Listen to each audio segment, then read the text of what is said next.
As previously mentioned, one of the aims of this study then was to get Year 9 pupils involved in history.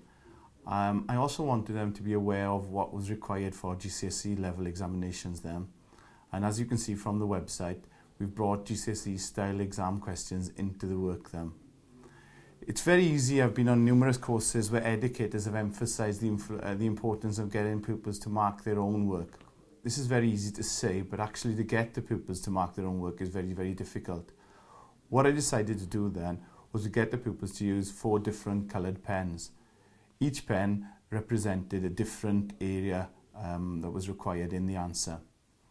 I found that the boys responded very, very well to this because they could visually see what was required within the answer, and they could see the strengths and the weaknesses of their answers.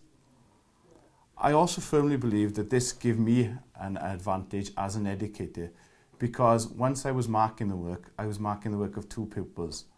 One, the pupil that actually wrote the work, and secondly, the pupil that had marked the work.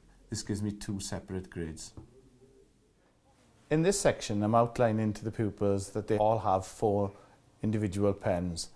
And in order to mark the work, we'll be tackling each individual pen as we go along.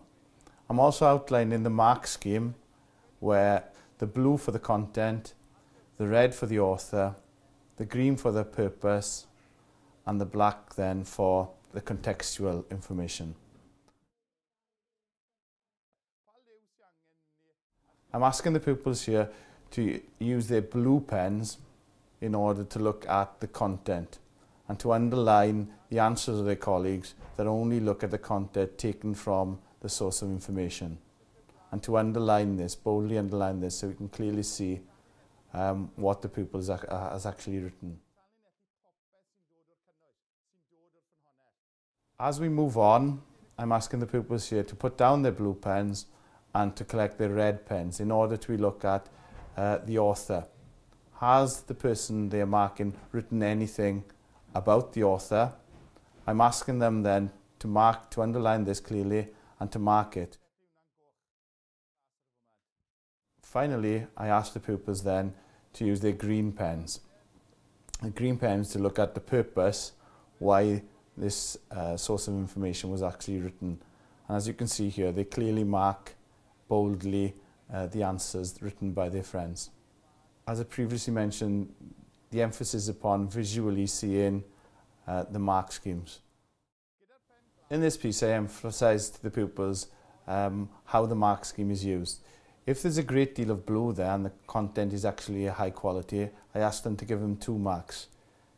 1 mark if it's slightly less, and if it's not included at all, a 0.